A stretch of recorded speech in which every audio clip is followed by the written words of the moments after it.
Drake is the sort of person that cry wanks on the toilet. That is what it feels like to me, is that he's the sort of guy that sits at home and goes, Oh, I wonder who I can have a rap battle with this week.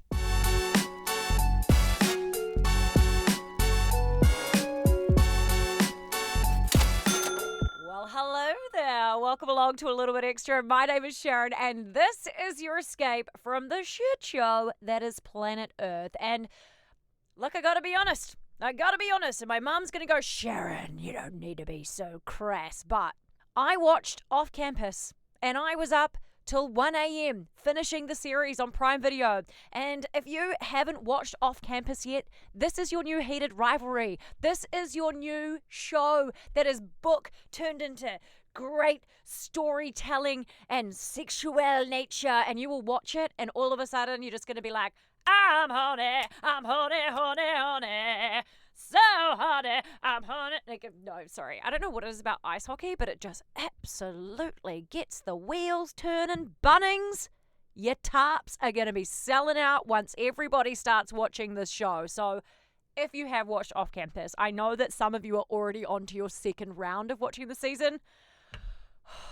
It is possibly one of my favorite shows of the year after Heated Rivalry. Oh, my heart is beating. It was so good that I've done that thing where you then go and find all of the cast on Instagram and you have to follow them. And you follow them and you double tap and everything, and I'm sliding into all their DMs trying to get them to come on the podcast. I'm just so in love, I can't even sit properly. I'm just obsessed. I'm obsessed with it, and it is such a great show. And it's amazing because not only did we get Off Campus dropping at the end of last week, Harry Styles kicked off his tour out. And from the photos and the videos that I saw, I thought, what a wonderful tour. He opens it up with his fiancée Zoe Kravitz doing a voiceover like that plays out. And then she's in the crowd. She's dancing with James Corden. Everyone's having a good time. But the fans are pissed off, especially the fans that went and spent heaps and heaps of money. Like, I'm talking €350 to go along to this show, and they're in the front row, but they have got the worst view in the entire arena because it's got this like crazy stage. And now all of the fans are coming out saying the stage has got to change. It's a terrible stage. We can't see anything. And like, one woman did this post showing what her view was like, and she's on the barrier. She cannot see a thing because the stage is kind of like a circle that he runs around, which is clearly why he's doing all his marathons. But it has like a bridge that goes up and down. And where the bridge is going up and down, it cuts off your view from the rest of the entire stage. So I don't know what's going to happen with this if he takes on the feedback from all of the fans saying that the stage is terrible and that they can't see anything and that people have spent all this money for a VIP experience to have the worst view in the house. If we will see by the time the set is rebuilt for the next set of shows, if he will flatten out the stage so that people can actually see him the whole time. Because if you paid that much money to be that close to your favorite artist and you can't even see him for half the show, I would be fuming. And there are a lot of videos of very unhappy people on social media. So I know that Harry really cares about the fans, so he has to fix this. And I don't think that he's going to leave this the same for the rest of the entire tour. So fingers crossed if you are going to these shows. I know a lot of people are going to them in Australia that are flying from New Zealand over there. Fingers crossed for you. I hope you can see. You've got to have a flat stage. Otherwise, you need one of those stages like Ed Sheeran where it kind of comes apart and then goes back together. Otherwise, what's the point in being there? What's the point in spending all that money and you can't even see Harry Styles? That is just, ugh! And there seems to be something in the air at the moment with celebrities where they're just saying dumb shit. Like, celebrities say dumb shit quite a lot. But we had the roast of Kevin Hart last week, which came out on Netflix. There were some hilarious moments in there. But there was one moment that I watched that did genuinely make me go, whoa, in 2026, like, and with the vocabulary that you possess, you're still using the R word. And Dwayne The Rock Johnson dropped it like more than once during his roast of Kevin Hart. And not just him, it's been popping up in other places as well. And I love so much that after this is happening from Dwayne, also on Euphoria, that Dani, who is one of my most favorite people on Love on the Spectrum, has spoken out about how people have to stop using the R word. And I am with you, Dani. Go, girl. I respect Dwayne Johnson and everything he's accomplished, but using the R word even in a Joker skit is disappointing. Words like that have a real impact because they've been used for years to mock and tear down people with disabilities and neurodiverse individuals. We've made a lot of progress when it comes to inclusion and awareness. So seeing that kind of language come back into mainstream entertainment feels like a step backwards. Comedy can still be funny without targeting a community that's been fought hard to be respected. The thing is that we know that word is wrong. We know that we shouldn't be saying it. There's plenty of other words that we could be using, and celebrities have got these platforms. I don't give a shit if it's a roast. You still have a platform to set an example for people, and you can roast on so many different things. You can use so many different words.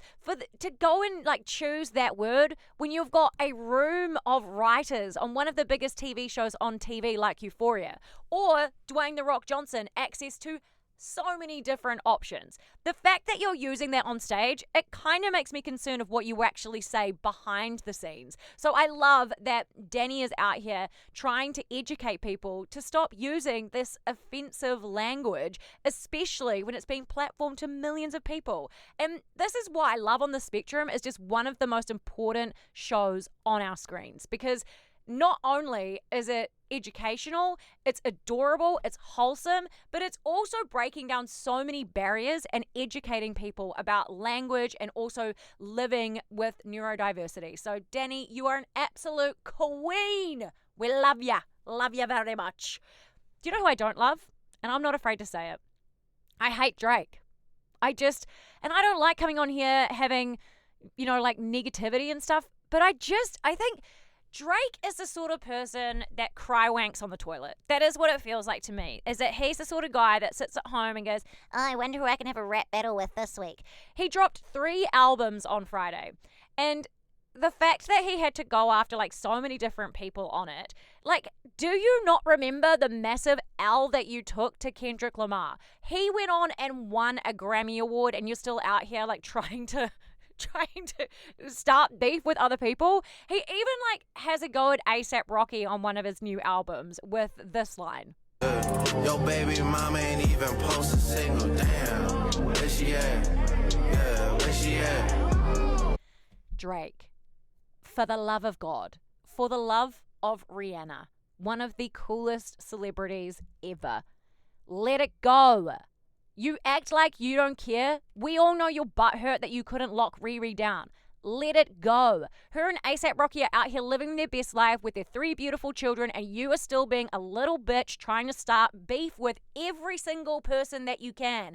You've got this incredible talent. Why don't you just write some incredible lyrics and leave a legacy that is more than you just being a whingy bitch trying to start beef with everyone? Because all it looks like is that you're trying to get clout by starting beefs, and then that's how you get people to listen to your music. Why don't you just make good music that doesn't require you being an asshole? It's just tired. I'm so tired of having to hear about who Drake has got beef with now. And I'm sorry, I'm not a rapper or anything. I don't even find the things that he says when he is going after this beef intelligent. It's not even clever. You look at Kendrick Lamar and his song that he didn't reply to Drake, that was clever. That was really intelligent lyrics. I love how I'm trying to be smart right now. It was really intelligent lyricism, and you're just sitting out here being like, oh, your girlfriend, she doesn't even post your new song on Instagram. Ugh. Who gives a shit? Who gives a shit if your girlfriend's posting your song on the internet? Grow the fuck up, Drake. We're over it.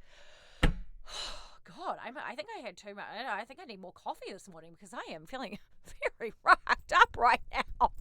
Let's go to something a little bit softer. Benny Blanco has got his podcast that he does with his friends. It's basically a live stream of them having conversations. They have guests, or it's just between them. There's 18 different cameras around the house, and they asked all about Benny Blanco's sex life with Selena Gomez. And I don't know why, but I kind of got the feeling that maybe Lil Dicky has some weird thing with Selena. Check this out. Tell us about you and Selena's sex life. I'm not allowed to talk about that publicly. Oh, wow. She made you sign one? No, I'm just like a gentleman. Kind of just like a thing I do. I'm like a gentleman or something. I don't know. Don't worry. Open up your Explore page real quick. So Benny is being very respectful. He doesn't want to talk about having sex with his wife in detail, knowing that him talking about that is going to be headline on headline on headline on headline. And Lil Dicky is kind of like, oh, why? Have you got an NDA? It's like he doesn't have an NDA. He's just being respectful to his wife. He doesn't need to go on and like tell everybody, because Selena Gomez is a different stature of celebrity in comparison to Lil Dicky. So if someone talks about having sex with her in detail, that's going to become a huge viral headline. So of course Benny Blanco doesn't want to talk about it. But I also just think that maybe he does have an NDA. But if he does, who cares? That's just her protecting her sexuality and protecting herself. But that podcast is so interesting to me, and it's such a really good vibe, and they have all these great conversations, but the awkwardness of those moments are just, that one just made me like, it made my tongue feel fluffy, and it like it rolled up inside. Like I couldn't imagine, and I've done a sex podcast, going into like explicit detail into like the subpar missionary that I'm providing at home. Like imagine if Benny Blanco would like turn around and goes, you know what, Selena's a bit of a starfish actually. Yeah, that's not going to be, then all the headlines are like, Selena Gomez, starfishes. Well, you know what, of course she does. She's married. They've been together for a long time. It's not like always going to be super spicy, and it's also nobody's business. Now I've got that like visual inside my brain. I can't get it out. But talking about celebrities who are just like us, that's what we love. We love seeing celebrities being just like us. And Cardi B, who I love, she's one of the greatest gifts to pop culture because she always delivers. She's always like giving us the gold. She is kind of on again, off again with her latest baby daddy. And his name's Stefan Diggs. He's like a sports person or something. I don't really care about him because he's just a bit of a douche to her. But she was cussing him out in the middle of a car park. And one of her fans is just sitting there filming it like, Cardi, it's going to be okay. It's going to be okay. Oh, wait, if you're getting cussed out, like, imagine if you were a celebrity and you're just having some stupid argument. And the same thing happened to Rihanna and ASAP last week. Like, imagine if someone just filmed your argument. If someone filmed my husband and I having an argument, let's say, for example, we're in Bunnings, we just try to do some stuff, we just try to get things done, and all of a sudden we're bickering about which screwdriver we should buy, and there's someone sitting there like filming it. It's such a weird window into celebrity, but I love these moments for the fact that they do show that people aren't all perfect in that celebrity world, and I love that she just never ever ever pretends that it is okay, and Cardi is just the best. She's so funny. And another question I've been waiting to have answered ever since it came out a couple of weeks ago. Jessica Simpson was on a flight. She boards, and who's also in business? Her ex-husband, Nick Lachey, and his wife and kids. Awkward. Like, when you run into an ex at a place, you're just like, oh God, like you want to make sure that you're looking your best self at that time. If I ever ran into an ex on a plane, it would be my worst nightmare because I always look like an absolute piece of shit on a plane. I am not putting makeup on. I may have put a brush through my hair. I'm in my activewear. I just want to be comfy. I'm going to smell like plane farts by the end of it because everyone smells like a plane fart by the end of the ride. And she has to sit and turn left and sit across from him. And Nick Lachey was talking about the whole experience on Watch What Happens Live with Andy Cohen. There were rumors that you and your ex, Jessica Simpson, ran into each other on a plane recently. Is that true? It is true. And what was that like? It was strangely okay. Yeah. It was like, it's been 20 years since we've been, and so we hadn't seen each other in those 20 years, and then spent 6.5 hours on a flight to Hawaii together. So, but when I say spent in the same vicinity, it's understood. But it was everyone was very, very cordial, very respectful. Were you with Vanessa? Yeah, our whole family. Oh boy. Yeah. And was she with her whole family? She, her mother and her were together. Oh wow, your former mother-in-law. My former mother-in-law. Okay. Correct. I believe her kids and her I'm not familiar with where they stand at this point, but her husband, Right, maybe, okay, but they yes. were all on the plane, but not with us. So, Okay. So yeah, so but it was honestly, it was fine. It was you know. The kids were in a separate class of service. Yes. All right. Separate class of service. Okay. Now, people were kicking off about this, about the fact that Jessica Simpson had her kids back in coach, or economy as we call it here in New Zealand. I love that. She's not just giving them a free ride. Nothing pisses me off more when I get on a plane and I walk in and I see kids that are like 7 turning left to go sit in business while I'm going to go sit by the toilet in the back of economy, cramped up, just waiting for some food that's going to be served to me that's going to make my stomach churn, and then I have to spend the rest of the flight paranoid that I'm going to fart with headphones on. So I actually love that Jessica Simpson is humbling her children and sending them back to economy. I mean, if you've traveled with kids, it's always a lot of work. You've got to constantly make sure they've got a book or a toy or something's charged or someone wants something. You've got to go into the backpack like 4 or 5 times. You've got to get it. Oh, you want this thing now? Do you want something new? Oh, you want something? Oh, you don't want to have that? Do you want that? What do you want? And it's a stressful endeavor. So if they're old enough, whack them back in economy. Go enjoy yourself in business and live your best life. I hate that Nick Lachey has tried to make this sound like a bad thing when he's the bougie-ass motherfucker that's got his kids in business. Honestly, it's just stupid. Like, nobody gave a crap. Actually, they praised him when Gordon Ramsay said that he always puts his kids in economy and that he doesn't give his kids money. He wants them to earn their own money, and they haven't earned the right to be in business. And everyone was like, oh, Gordon, that's so lovely and humble of you. But because Jessica Simpson does it, they're like, what a cheap bitch. She's not a cheap bitch. She's actually being a great mum. So, Nick Lachey, I'm sorry. You're still the whingy bitch you were on your Newlyweds. And it's just, like, stop trying to make Jessica look bad, okay? And to finish things off, it kind of went under the radar, but it also makes me super, super intrigued. Beyoncé had a bunch of unreleased music stolen from a choreographer's van just before the first show of the Cowboy Carter whole tour started. And the crazy thing is about this, none of this music has seen the light of day, but they did find the man that actually stole the stuff. Now, what's crazy is that this guy is going to prison for 2 years and then he has 3 years probation, right? He has pled guilty. He has done the crime. He's now going to do the time. But they have never recovered the music. Beyoncé has never got it back. Nobody knows where it is. The hard drives are somewhere in the world and someone is just sitting on it right now. And they have heard music that we haven't heard. This could be the Act 3 rock album that everybody is talking about on this hard drive that some rando has. Or this absolute blowout has stolen it and been like, I don't have the right USB cord to plug in the, and throwing out these hard drives. And then we've just like lost some really great music. That could have been the first time music was actually leaked and not just, the song leaked somehow.